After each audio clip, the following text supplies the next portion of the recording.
preocupación porque los de la región de Galacia estaban abandonando el verdadero evangelio. Aquellos que habían creído originalmente en el verdadero evangelio y aquellas iglesias que Pablo había fundado originalmente se habían apartado o se estaban apartando del verdadero evangelio, dándole oído a judaizantes, dándole oídos a personas que eran falsos maestros y que no enseñaban el evangelio correctamente. Pablo también enuncia rotundamente y de manera inequívoca que no hay otro evangelio, y no solo esto, sino que pronuncia un anatema sobre aquellos que prediquen otro evangelio. La palabra anatema, ya hemos dicho muchas veces que es una palabra muy fuerte, probablemente es una de las palabras más fuertes que se usa en toda la Biblia, porque es que aquella persona que sea anatema es aquella persona que es preparado para destrucción o separado por Dios para destrucción completamente. Por lo tanto, Pablo dice que aquel que predique un evangelio diferente sea anatema. Y Pablo se pone él mismo en un supuesto ejemplo y aún pone a los ángeles del cielo. Eso es algo bien importante, hermano. Un solo evangelio, no hay dos evangelios. Pablo enuncia y enfatiza que recibió el evangelio directamente por Cristo. ¿Por qué? Porque Pablo tiene que aclarar que él no recibió el evangelio de ningún ser humano, no lo recibió de ninguno de los apóstoles, no lo recibió de otro hermano, sino que fue una revelación directa de Jesucristo. Eso le da sus credenciales como apóstoles y sus credenciales para predicar el verdadero evangelio dentro de los gentiles. Pablo es un verdadero apóstol y Pablo es un verdadero apóstol que predica el verdadero evangelio dado directamente por Jesucristo. Pablo también ratifica que su apostolado fue confirmado por Dios y que no necesitó que humanos confirmaran su apostolado. Y Pablo recuerda que después de 14 años de él haber creído y haber tenido el encuentro con el Señor Jesucristo fue a Jerusalén a hablar con los demás apóstoles que estaban en Jerusalén. Por lo tanto, Pablo dice, yo no necesité confirmación de nadie más. La confirmación mía vino de parte de Dios. En ese viaje a Jerusalén, Pablo se llevó consigo a Tito, recordamos que también a Bernabé, pero específicamente a Tito, quien una vez que estaba ahí en Jerusalén no fue obligado a circuncidarse. Por lo cual, si Tito, que era un griego, estaba entre los demás apóstoles en Jerusalén y no fue obligado a circuncidarse, significaba que la circuncisión no era parte de la salvación. No había que guardar la ley para ser salvo. Los apóstoles le dieron a Pablo la mano en señal de compañerismo. Recordamos eso también que ya lo habíamos visto. Y en el capítulo 2, Pablo vemos que tristemente confronta a Pedro porque Pedro estaba andando de una forma incorrecta y Pablo dice no conforme a la verdad del evangelio. Recordemos todo que Pedro era otro más de los apóstoles y Pedro conocía el evangelio verdadero. Sin embargo, Pedro no estaba viviendo acorde al evangelio por miedo a los judaizantes, por miedo a qué dirán o también por hipocresía. Pablo lo confronta directamente y Pablo deja claro que la justificación es por la fe. Pablo deja bien claro rotundamente que el hombre es justificado por la fe, que el hombre no necesita obras para ser justificado, que el hombre es justificado delante de Dios por lo que Jesucristo hizo y no por lo que nosotros hacemos aparte de las obras de la ley. Eso fue lo que vimos el último día que estuve predicando. Y finalmente, automáticamente que Pablo dice eso, Pablo le dice a los creyentes y se pone él mismo en este ejemplo que él ha muerto a la ley, que él ha muerto a la ley a fin de vivir para Dios. Porque cuando nosotros no morimos a la ley, es decir, que nos justificamos o tratamos de justificarnos por medio de la ley, no estamos viviendo para Dios. Eso es algo en lo que debemos pensar, hermano. Si usted no ha muerto a la ley, Y si usted, aún siendo creyente, está tratando de justificarse por la ley, le tengo algo que decir: no está viviendo para Dios. Porque la única forma de vivir para Dios es que usted muera a la ley. Lo dice Pablo. Que Pablo dice que él ha muerto a la ley a fin de poder vivir para Dios. Porque si no morimos a la ley, vamos a vivir para nosotros mismos. No vamos a vivir para Dios. Lo que vamos a hacer es vamos a vivir para nuestra gloria, para nuestro ego, para lo que nosotros hacemos, para mi desempeño, pero no vivimos para Dios. Cuando somos muertos a la ley, lo que significa que cuando dejamos de justificarnos a nosotros mismos por las cosas que nosotros hacemos, entonces somos libres para vivir para Dios. Somos libres para amar a Dios. Somos libres para amar al prójimo. Somos libres para perdonar. Somos libres para entregarnos a Dios y al prójimo. Pero únicamente cuando nosotros morimos a la ley a través de la fe. No hay forma de vivir para Dios si no es muriendo a la ley. El título que le he puesto a este mensaje es Unidos a Cristo por la fe. Unidos a Cristo por la fe. Y la idea principal que quisiera comunicar en esta mañana es la siguiente: los creyentes han sido crucificados junto con Cristo. Es decir, el viejo hombre fue juzgado en la cruz, pero también están unidos a su resurrección, por lo cual han recibido vida y viven por la fe en una nueva naturaleza que Dios les ha regalado por gracia, la cual es Cristo en nosotros. La nueva naturaleza que el creyente tiene simplemente es Cristo en nosotros, morando por la fe. El Espíritu Santo nos ha sellado con esa promesa en nosotros, y es Cristo ahora en nosotros por la fe. El Espíritu Santo, cuando viene y nos sella que hemos creído el Evangelio, está con nosotros por siempre. El Espíritu nunca se va del creyente, es por eso que no perdemos la salvación. Dios es quien hace la obra en nosotros, Dios es quien la perfecciona y Dios es quien la llevará hasta el final. Hay 3 puntos importantes que quisiera subrayar en esta mañana, y es que, número 1, el creyente está unido a Cristo por la fe. El segundo es que es un amor inmesurable. El amor de Cristo es un amor inmesurable. Si usted no sabe lo que significa inmesurable, simplemente es que no tiene medidas. No hay cómo medirlos. Y el último es la importancia de la gracia de Dios. La importancia de la gracia de Dios. El teólogo John Murray dijo lo siguiente en un libro muy famoso que tiene el teólogo John Murray. Dijo que la unión con Cristo es la verdad central de toda la doctrina de la salvación. Todas las demás bendiciones que fluyen de la redención están contenidas en esa unión y dependen de ello.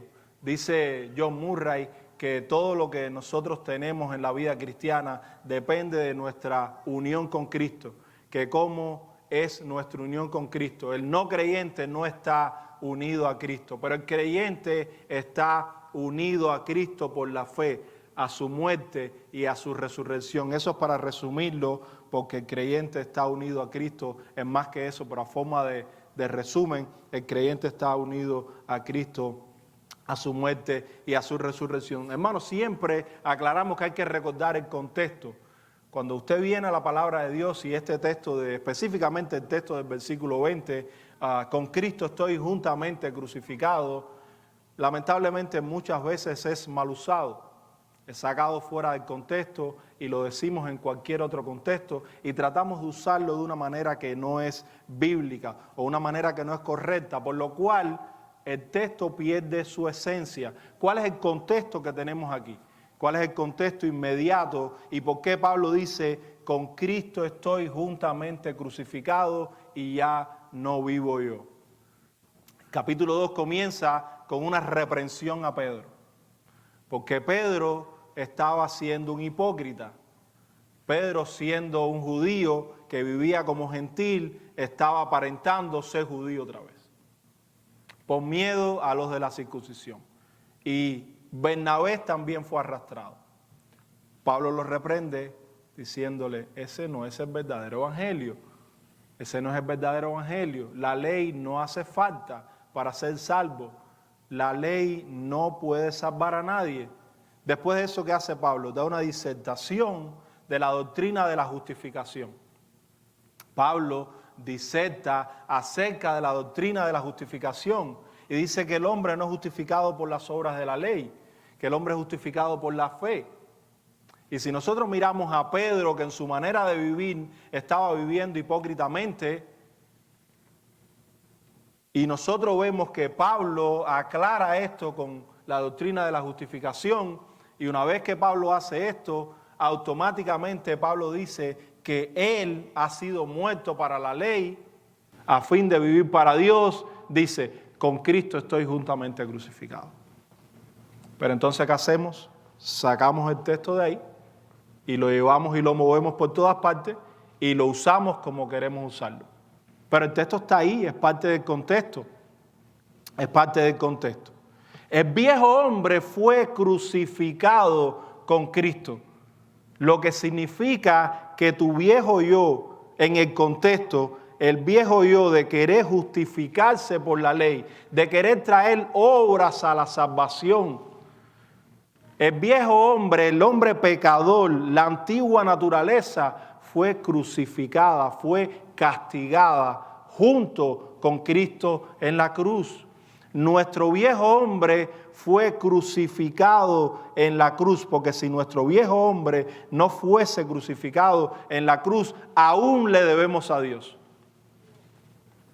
En el sentido legal, a Dios le debemos todo, hermano. Estoy hablando en el sentido legal, que le debamos algo a la justicia de Dios. Si nuestro viejo hombre completamente no hubiese sido puesto en la cruz junto con Cristo, hubiese sido crucificado y muerto con Cristo, aún le deberíamos a la justicia de Dios.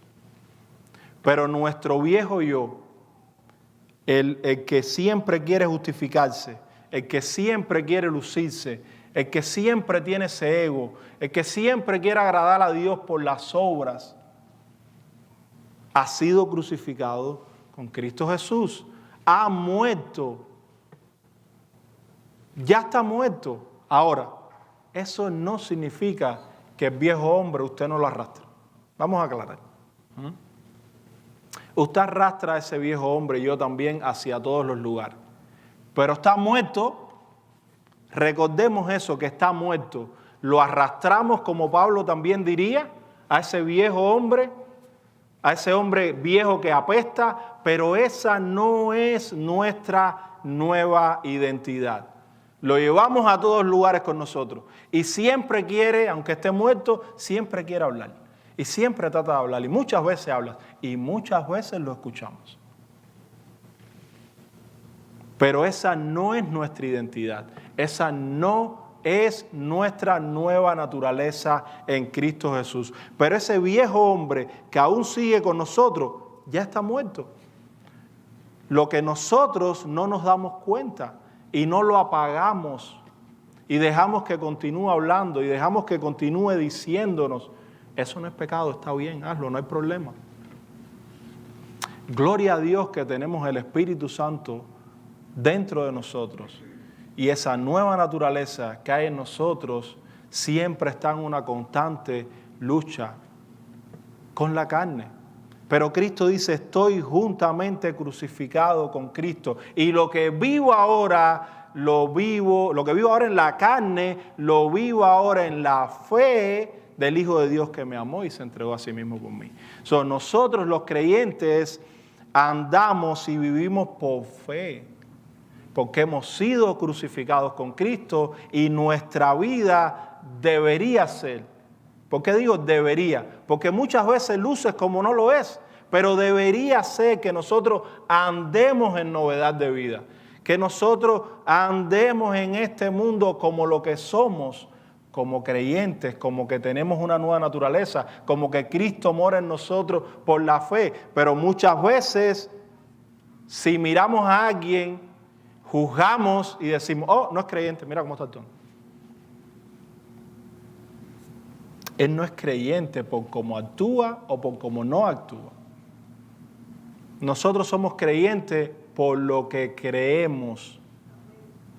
Nosotros somos creyentes por lo que otro hizo por nosotros y no nosotros. Oh, sí, lamentablemente muchas veces el creyente luce mal. En el sentido de que muchas veces lucimos delante de los hombres como que no somos creyentes. Y eso no está bien.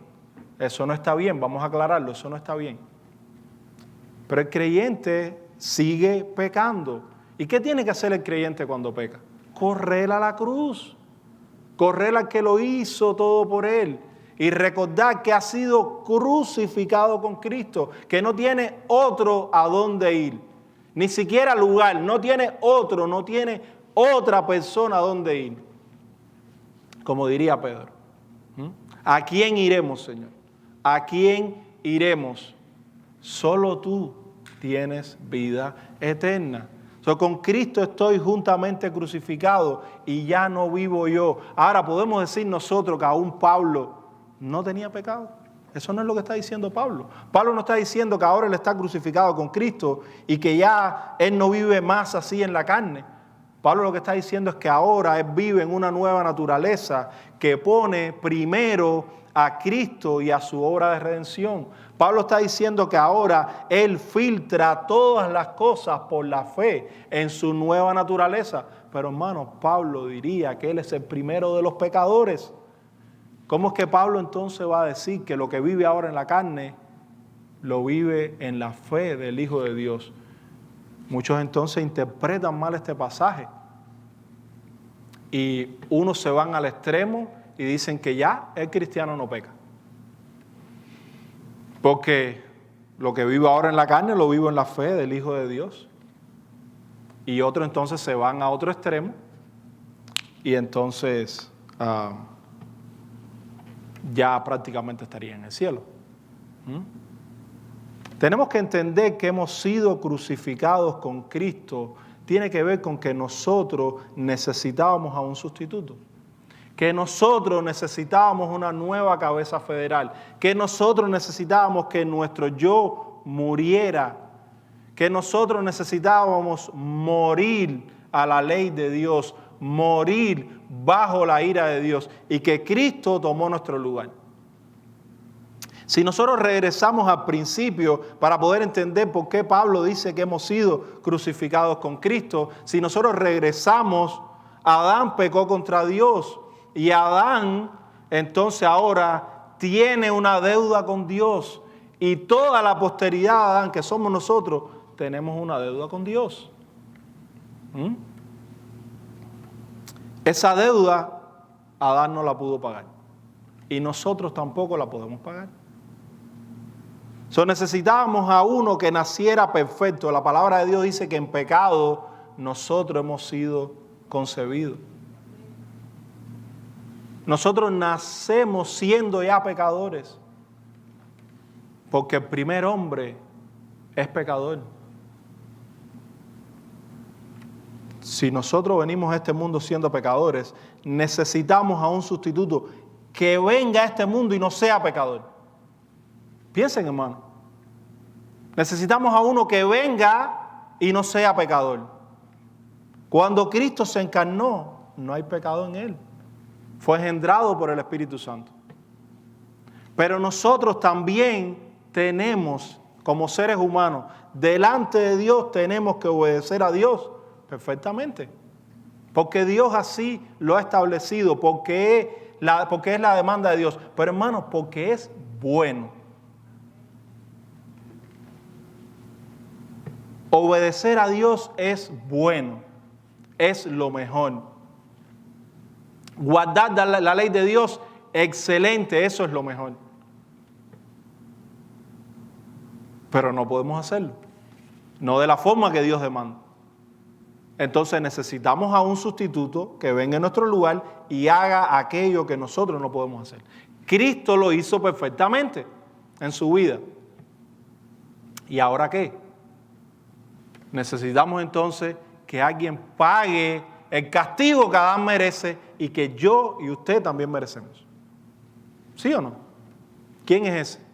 Cristo Jesús, en la cruz, muriendo en nuestro lugar, no en el lugar de Él. Él no tenía pecado, nunca tuvo pecado y está sentado a la diestra de Dios sin pecado.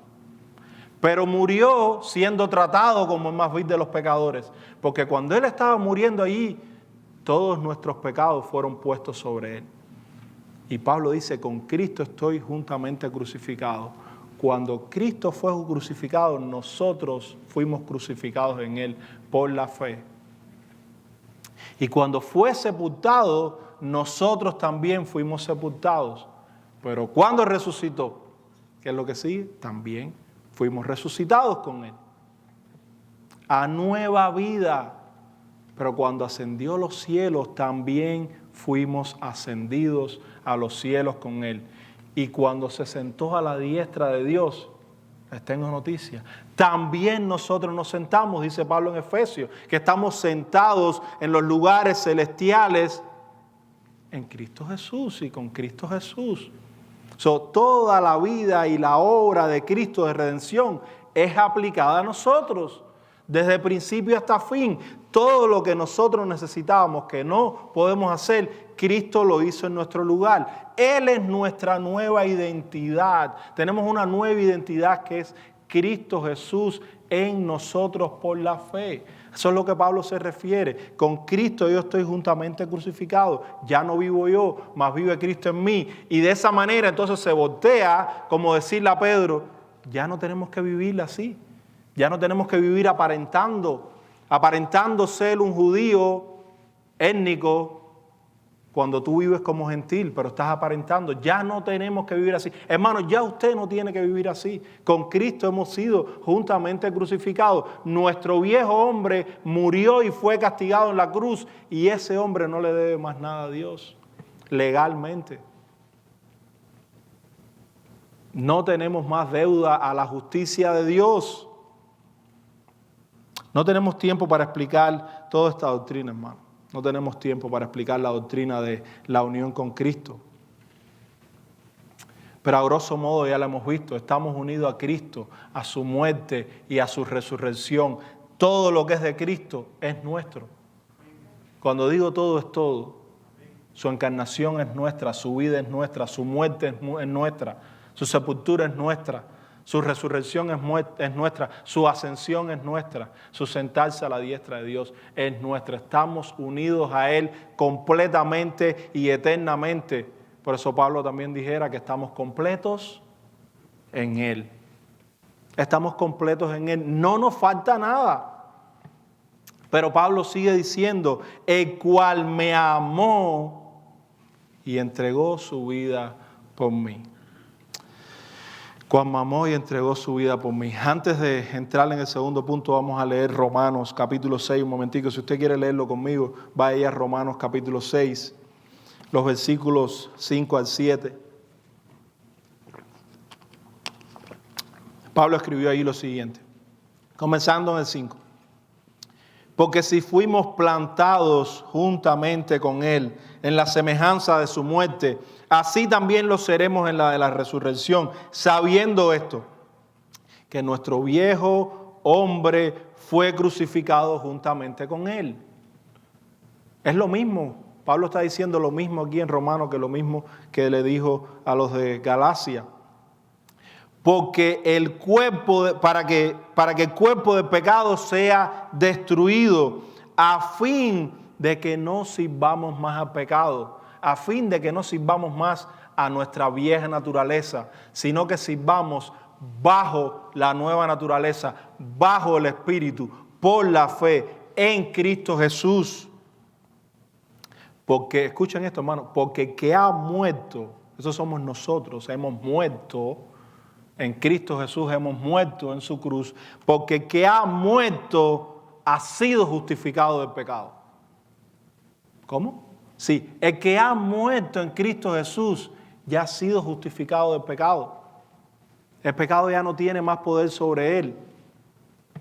No tiene más poder sobre él. Oh, pero nosotros vemos en nuestra vida que el pecado sigue teniendo poder sobre nosotros, porque apartamos la vista del crucificado. Oh, pero seguimos viendo en nuestra vida pecado, sí, porque apartamos la vista del crucificado y porque aún tenemos esa naturaleza pecaminosa en nosotros.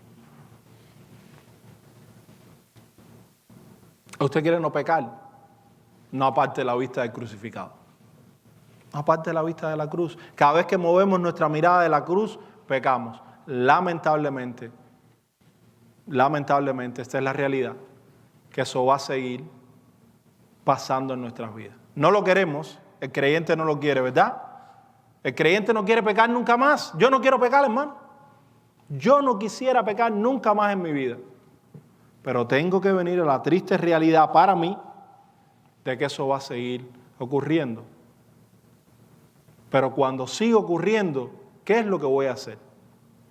Volver a dirigir la mirada al crucificado y recordar todo lo que Él ha hecho por mí y volver a creer y volver a descansar y volver a confiar por la fe en Cristo Jesús. Reconocer una y una vez más de que siempre puedo regresar ahí a los pies de la cruz.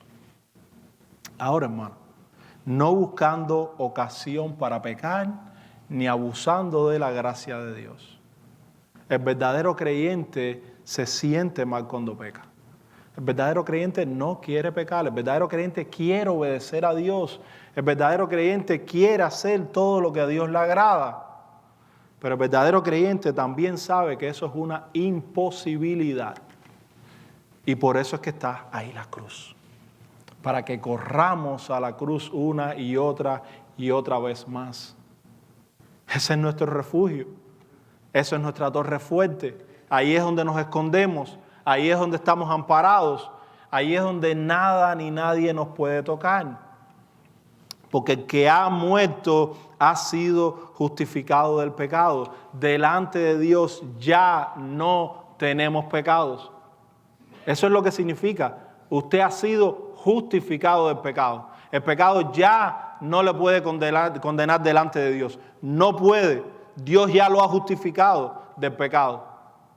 ¿En quién? En Cristo Jesús. ¿Por qué? Porque su muerte fue suficiente. Porque su muerte se llevó todos nuestros pecados. El castigo fue completo y final en Cristo Jesús para nosotros. Es aplicado a nosotros. El cual me amó y se entregó a sí mismo por mí. El punto número 2, un amor inmesurable. Tengo una pregunta para nosotros en esta mañana. ¿Alguna vez como creyente ha profundizado en la realidad de esta verdad? Yo espero que sí.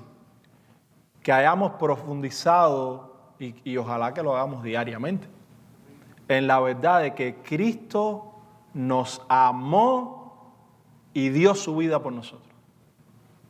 Cristo nos amó y se entregó por nosotros. Ahí está la profundidad del Evangelio. Que Cristo primeramente nos amó. ¿Cómo es que Dios nos va a amar si hemos pecado contra Él? ¿Cómo es que Dios nos va a amar si le dio un simple mandamiento al primer hombre y lo quebrantó? ¿Cómo es que Dios me va a amar a mí, un vil pecador que no lo merezco? ¿Cómo es que Dios me va a amar si continuamente estoy pecando? ¿Cómo es que Dios me va a amar si yo lo odio? Si odio a mi prójimo.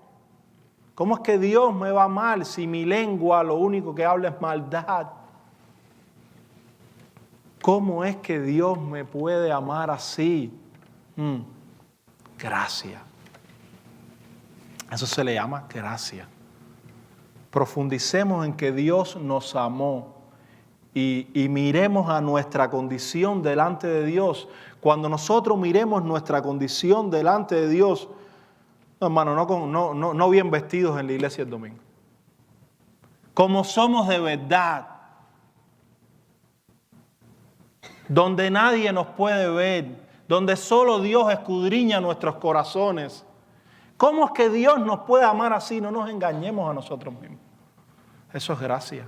Cuando usted reconoce su verdadera naturaleza, quién es usted, sin apariencia, sin fingir, sin ser un hipócrita, porque con Dios no podemos hacerlo, debemos llegar a la conclusión: miserable de mí, ¿quién me librará de este cuerpo de muerte?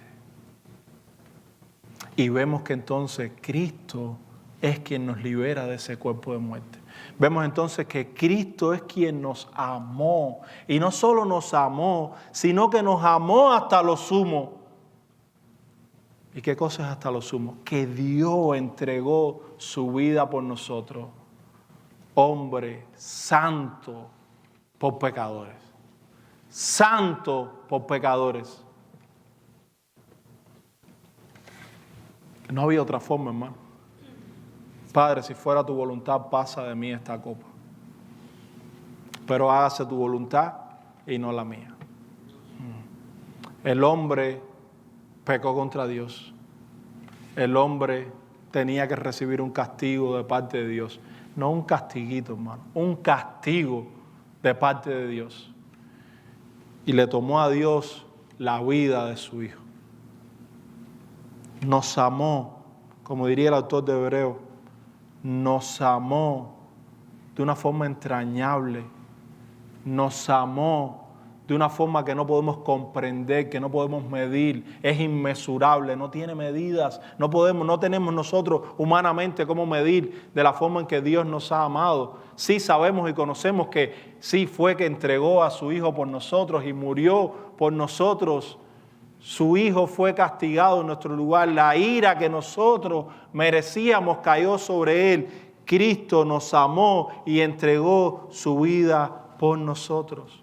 Pablo lo dice de manera personal: me amó y dio su vida, entregó su vida por mí. Y así nosotros también lo experimentamos, que nos amó y dio su vida por nosotros. Uno de los versículos más famosos de toda la Biblia, porque de tal manera amó Dios al mundo. No recordemos que este mundo estaba en tinieblas. No recordemos que este mundo aún está bajo maldición. Muchas veces olvidamos eso. El mundo aún sigue bajo maldición. Y toda la creación gime a una, esperando ¿cuál día? Esperando ese día en que Jesucristo regresará por su pueblo. Esperando el día en que todas las cosas van a ser restauradas otra vez a su estado original, como Dios lo ha diseñado, como Dios lo ha ordenado. Pero mientras tanto, seguimos aquí. Pero mientras tanto, el Espíritu Santo sigue en nosotros y nos sigue hablando y comunicando. ¿Qué cosa? Bueno, no las boberías que se hablan por ahí. Nos sigue hablando y comunicando a Cristo. Y nos sigue hablando y comunicando su evangelio para nosotros.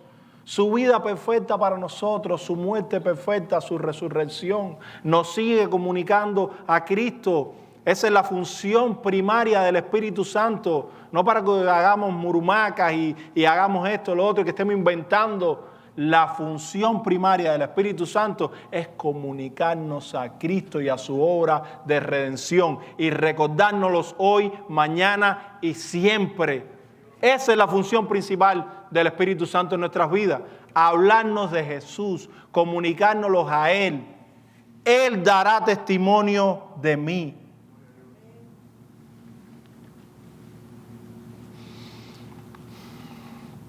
Dice Pablo mismo en el próximo capítulo, no en el próximo, estamos en el capítulo 2, pero en el capítulo 4, dice Pablo en el versículo 4 de Gálatas: pero cuando vino el cumplimiento del tiempo, Dios envió a su Hijo nacido de mujer y nacido bajo la ley, para que redimiese ¿a quiénes? A los que estaban bajo la ley, a fin de que recibiéramos la adopción de hijos. Y por cuanto sois hijos, Dios envió a vuestros corazones el Espíritu de su Hijo, el cual clama: Abba, Padre. Así que ya no eres esclavo, sino hijo, y si hijo también heredero de Dios por medio de Cristo. Ya no somos esclavos, hermano. Ya no somos esclavos a la ley. Ya no somos esclavos a tratar de cumplir la ley para salvarnos. Nunca fue diseñada la ley para salvar a nadie. La ley no puede salvar a nadie. Ya no somos esclavos, ahora somos hijos, somos adoptados, injertados en la familia de Dios. Ahora nos sentamos a la mesa. Los esclavos nunca se sentaron a la mesa. Ahora nosotros, por Cristo Jesús, hemos sido injertados, hemos sido adoptados y nos sentamos a la mesa del Rey. Y nos sentamos limpios. No llegamos allí sucios. Limpios, con vestiduras limpias, con vestiduras blancas. No tenemos pecados. Por eso nos podemos sentar a la mesa del Rey. Pero todo eso por Cristo. Todo eso regalado por gracia. Todo eso a través de la fe que agarra a Cristo. La fe que cree, la fe que espera. La fe que confía en Cristo Jesús. La fe que rechaza el yo propio y que se voltea hacia Cristo diariamente y continuamente. No me queda mucho tiempo. A grosso modo, vamos a ver el punto número 3, la importancia de la gracia de Dios. Tenía muchas cosas aquí, las voy a ir diciendo poco a poco si el tiempo me acompaña. Dice Pablo, no desecho la gracia de Dios, pues si por la ley fuese la justicia, entonces por demás murió Cristo. Sencillamente, si Pablo está diciendo, si nosotros desechamos la gracia de Dios, no hace falta Cristo. No hace falta, Cristo murió por gusto. Si nosotros desechamos que todo lo que tenemos es por gracia, y si de alguna forma ponemos nuestros méritos en esa ecuación, Cristo murió por gusto. Nosotros necesitamos a Cristo completamente o Cristo murió por gusto. ¿Entendemos eso? Lo necesitamos completamente o Cristo murió por gusto. El error de los de Galacia, aquellos que predicaban otro evangelio, los judaizantes, los falsos maestros, su error era Cristo más. Pero hemos dicho muchas veces, el evangelio es Cristo solo. Pero si usted a Cristo le pone algo chiquitico, por muy chiquitico que sea, ya Cristo murió por gusto. En vano murió. Por eso que Pablo diría, yo no desecho la gracia de Dios, porque si la desechara, Cristo murió en vano. ¿Es todo Cristo o nada? Todo Cristo o nada. O todo por gracia o nada. O todo a través de la fe o nada. O todo en Cristo, con Cristo y a través de Cristo o nada. Ese es el mensaje. Ese es el mensaje. Pero ponemos mérito, un poquitico, chiquitico de mérito. Un poquitico. Ya Cristo murió en vano. Un poquitico de nuestras obras. Ya Cristo murió en vano. Un poquitico de que yo tomé mi decisión por Cristo, era mi propia fe. Ya Cristo murió en vano. La gracia es el favor no merecido de Dios y que no es provocado. Usted no pudo hacer nada para que Dios entonces dijera, oh, ok, está bien, te voy a... No. Eso fue idea de Dios. La fe es el instrumento por el cual nosotros nos asimos o nos agarramos de Cristo y también nos los ha regalado Dios. Y Cristo es el Dios de los cielos que se hizo hombre, el Emmanuel, el Dios con nosotros. Y tampoco viene de nosotros. Todo es por gracia. Pero si rechazamos y desechamos esa gracia, entonces Cristo murió por gusto. No hace falta la obra de Cristo. No hace falta. Hermanos, esto es verdad para cuando nosotros creemos originalmente el Evangelio y cuando lo seguimos creyendo todos los días de nuestra vida. Siempre es por gracia, siempre es a través de la fe, siempre es en Cristo Jesús. Cuando creímos originalmente el Evangelio y cuando lo seguimos creyendo diariamente. nuestras obras nunca pueden estar en ecuación de salvación. Nuestros méritos nunca pueden estar ahí. Jamás, jamás.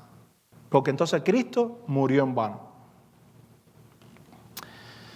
Tengo varias notas aquí. Si la justicia, es decir, si nuestro estándar delante de Dios dependiera de lo que nosotros hacemos, de nuestra propia obediencia, entonces la muerte de Cristo fue en vano. El segundo que tengo es si la razón por la cual Cristo murió es porque tú y yo podemos cumplir ese estándar de perfección delante de Dios. La razón por la cual Cristo murió es porque tú y yo no podemos cumplir ese estándar. Jamás lo podemos cumplir. Jamás podemos cumplir el estándar de perfección delante de Dios. La gracia de Dios exalta a Dios, exalta su carácter, su amor por nosotros, su compasión, su verdad. La gracia que hace también elimina nuestro orgullo. La gracia elimina y tira por tierra, por piso, nuestro orgullo. Nos dice que nosotros no llegamos, que nos quedamos cortos. Que no somos suficientes, hermano. Que no somos suficientes. Solo hay uno que es suficiente. Cristo Jesús. La gracia de Dios libera de la condenación y del castigo. Hermano, no desechamos la gracia de Dios. ¿Cómo la vamos a desechar? La gracia libera de la condenación y el castigo. La gracia también nos transforma internamente. Sí, hermano, sí. La gracia también nos transforma a nosotros internamente como creyentes. Nos transforma, y no solo que nos transforma, sino que sostiene toda nuestra vida cristiana. Sí, hermano, el cristiano obra muchísimo. Jamás estaremos en contra de las buenas obras. No, el cristiano fue creado en Cristo Jesús para buenas obras. Amén, gloria a Dios por eso.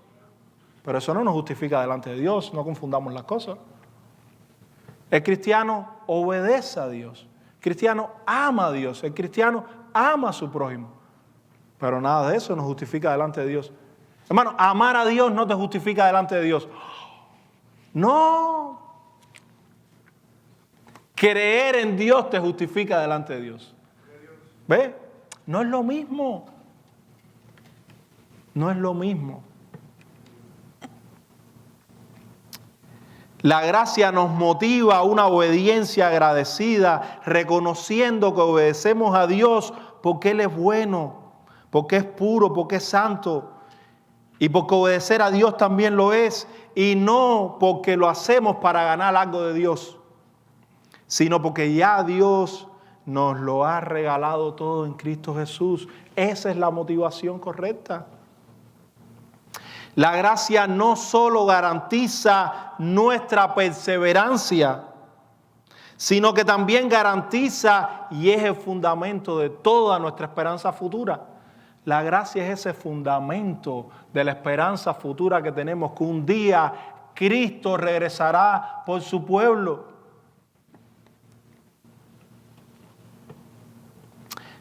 La gracia exalta a Cristo, finalmente. La gracia exalta a Cristo. Le da toda la gloria a Él. Nosotros no tenemos gloria en nosotros mismos. Lo pone como el centro, como el autor y consumador de la fe. Como el autor y consumador de esta redención tan grande. Como el autor y consumador de esta salvación tan grande. Él es el autor, Él es el consumador. El canon de las Escrituras se cerró. Pero cuando se cerró con estos versículos. Apocalipsis 22, Pastor Vladimir terminó de predicar Apocalipsis hace unos meses atrás. Apocalipsis 22, versículos 20 y 21 dicen lo siguiente. El que da testimonio de estas cosas dice, ciertamente vengo en breve. Amén. Sí, ven Señor Jesús. Y el último pasaje de la Biblia dice, la gracia de nuestro Señor Jesucristo sea con todos vosotros. Amén. Gloria a Dios, hermano. Gloria a Dios. La gracia de Dios sea con todos vosotros, hermano. Sea con usted y sea conmigo. ¿Para qué? Para la gloria de Dios y para el beneficio de nuestro pueblo. Gracias, hermanos. Oremos.